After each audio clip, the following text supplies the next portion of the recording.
And one of the things that I often have to tell my students is to stop asking this question: what is your hobby? Why YouTube? You know, one of the biggest regrets in my life, hands down, is not getting on YouTube sooner than I should have. By the way, I'm David. I'm 48 years old, soon to be 49, and I live and work over here in South Korea. And I teach at a university, English courses, and one of the things that I often have to tell my students is to stop asking this question: what is your hobby? And I tell them this because I said it's just not modern English, it's not contemporary English, because most people don't have a hobby nowadays. You know, the times are different now. Back in the day when I was young, a lot of us did have hobbies. You know, we were into collecting baseball cards, hockey cards, coins, money, stamps, you name it. We all had hobbies. Nowadays, people just don't have hobbies. Instead, they're on the device that I'm holding in my hand right now, making this video. Trust me, I see the irony. And guys, this is not going to be a normal video that I usually post on my YouTube channel where I review products, but I feel like I have enough experience with YouTube that I may have some advice or something that may resonate with some of you. So I decided to do this video. Now, I know you guys are probably thinking, dude, you don't even have 1,000 subs. Who are you to be spitting out advice about YouTube? Fair enough, you may have a point. Continue on your happy scrolling on YouTube, or you could give me a couple minutes and hear me out, and maybe I may strike a chord with you. Now, very quickly, how did I get on YouTube?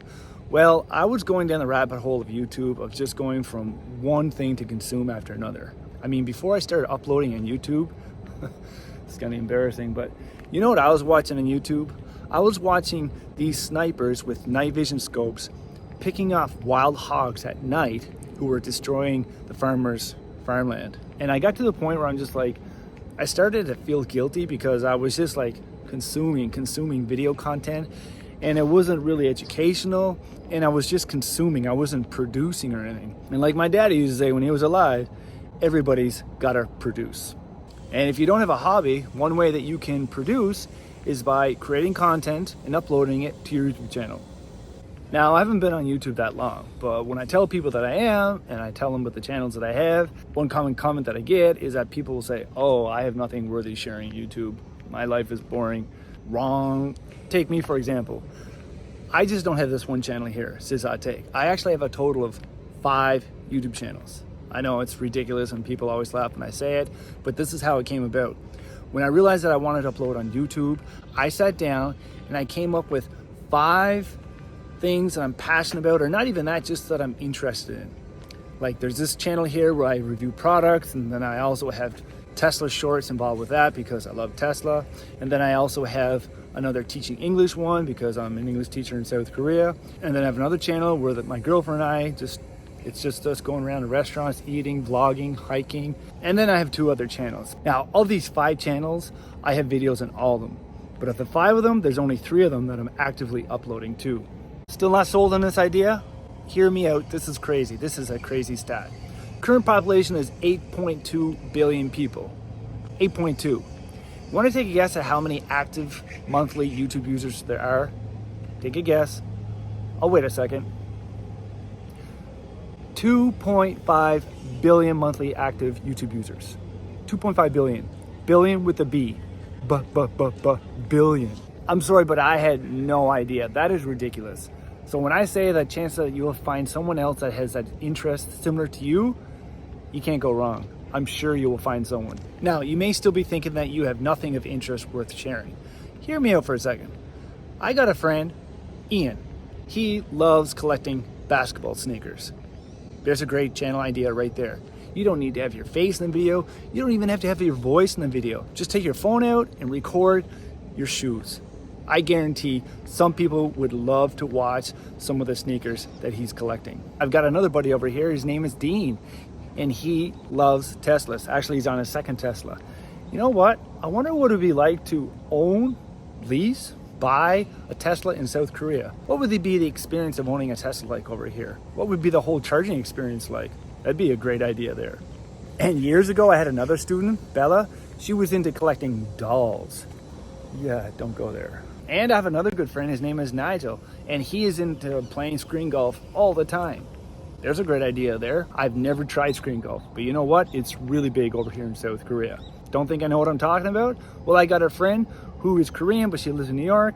Her channel is Golf with Christine, I think, and she has over 600 subs. There's another idea. You should check her out. And finally, my brother John. He loves motorbikes, but just not buying motorbikes. He'll buy bikes and take parts from different parts of other bikes and put them together and rebuild other bikes. That's my brother John. Very interesting. Guaranteed someone else would share that interest that he has. You see the point that I'm getting at here? If I start to think of all my friends, I can think of at least one interest that my friends have, and I don't think that you'd be any different. Or in my case, I may not even share that interest with someone else.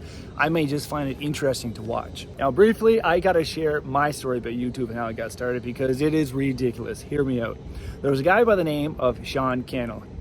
Rhymes with Cannell. Very ironic, I know. And he is a very well-established YouTuber. So I got to give Sean Cannell credit because he's the one that got me interested in YouTube. But here's my story. Okay, when I realized that I wanted to go on YouTube, I made a video. It was about my Apple Watch 5 and a problem that I realized that I had with texting. So I made a video, my very first video on my channel. You can go check it out. And here's where it gets a little trippy. I uploaded the video, logged out of that YouTube account, and enter into my second YouTube account, which I just use for surfing to keep the algorithm going that I wanted to, okay? You're not gonna believe me. I know this gets ridiculous, but I totally forgot about posting that video. Totally serious. I totally forgot about that video. And I wasn't getting notifications about new subscribers or comments about that video because I'd also logged out of that Gmail account and logged into my other Gmail account. Fast forward, I think it was 2 or 3 years. And for some reason, which I don't remember why, but I had logged into that other Gmail account connected to that YouTube account that I had the video uploaded on, and I was seeing all of these notifications through emails that I got about subscribers and messages. I was like, holy crap, I totally forgot about that video that I posted. So I quickly went over to my YouTube account, switched over to my other YouTube account, and I almost crapped my pants. Do you want to take a guess on how many views the Apple Watch video that I posted had? Take a guess. After, I think it was 2 or 3 years, it had 7.6 thousand views. I kid you not. And I remember that number because I was born in 76 and the view ironically was 7.6 thousand. That is when I realized like, oh, okay, I'm onto something here. I totally get what Sean Cannell has been saying all along. And I gotta sit down because my arm is getting sore from holding my camera. Ugh. Let me just reiterate my point with a personal story here. When I was just a young little lad out by the barn, I told my dad one time that I wanted to plant some carrots. So it was springtime, we put some seeds in the ground and covered them up. I probably watered them. I was maybe, I think grade 3, maybe just a young little Gafford. And I totally forgot about the carrots. You know, totally just slipped my mind being just a young little boy until much later into the summer when the grass was really thick, my father was mowing. And I remember this so clearly because my father had the mower going and he was speaking louder than he usually was. He's like, "You're carrots." I was like, "What? You're carrots." I was like, "What is he talking about?" And then it just dawned on me like, oh yeah, I had planted those carrots. So I went over to them, found them, pulled them up, and I kid you not, they were like, I can't show you because I'm holding my phone, but they were like, yeah, they were like that long and really thick. And I had not done a thing to them. I had not weeded them. I had not watered them. Didn't do a thing to them, yet they still grew. And that analogy reminds me of what happened with my Apple Watch video on my channel. I didn't do a thing to it. I mean, aside from the fact that I had put a lot of effort into making the content and editing it, make sure everything was right. But after I posted it, I walked away, didn't do a thing, and it just grew from there. Now, apologies, but I have another incoming analogy. Now, I want you to imagine for a second that you're opening up a wine shop. Now, love or hate wine, we pretty much all understand the process of making wine. You know, you put wine in the bottle, you cork the wine bottle, and then you seal it. And then over time, that wine will increase in value. I think that's pretty much how it works anyways. Well, I want you to imagine for a second that you're opening up a wine shop. And in this wine shop of yours, you have a blank, bare wall. Now, I want you to imagine that you have a very long shelf on this wall. And after a few days, you produce your first bottle of wine and you put that bottle of wine up on that long, empty shelf. Now, I also want you to imagine that within 30 days, you're going to have an inspector come by and he's going to assess the progress that you've made with your wine shop. All right? Now, imagine this inspector coming into your shop after 30 days and he looks up on this shelf and he sees that you have one bottle of wine up on that shelf. Do you imagine how silly you would feel? Well, your YouTube channel is no different than that. Once you have to make your first video, you want to continue and create another bottle, another video, and put it up on the shelf for it to age over time. And this is something that I got hung up in, is that after I made a video, I'd sit back and I'd watch the bottle increase in value, and that is not what you want to do. You want to just keep making the bottles, putting them up on the shelf, and not get caught up on the aging process. And if I could just further this analogy on a little further, what happens when you get a bad bottle of wine and it doesn't age very well? Well, that's going to happen with your YouTube videos too, for whatever reasons, whether it's the algorithms or your thumbnail, or maybe it's just not a good video, it's not going to age well.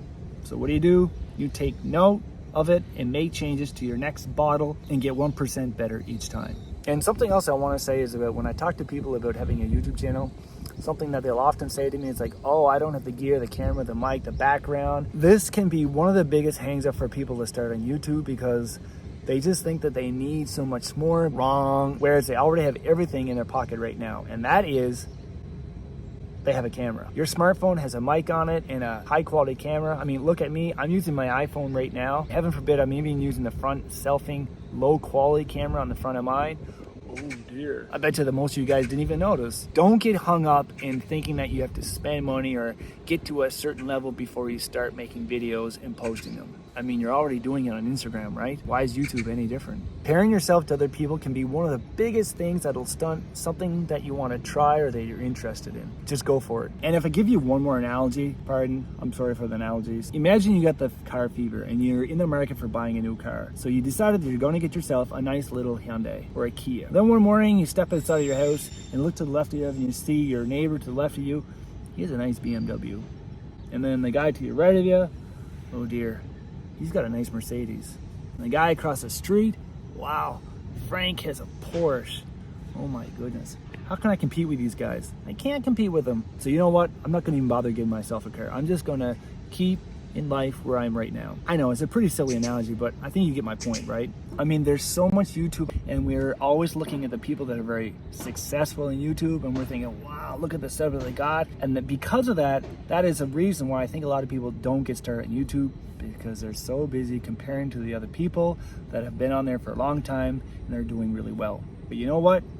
We all have humble beginnings. And I promise, but this is going to be one of my final analogies before I wrap up this video. But imagine if I asked you to do 25 push-ups right now. You'd probably think, dude, I can't do 25 push-ups. Are you kidding me? Then what would you do if I said to you, well, can you give me 5?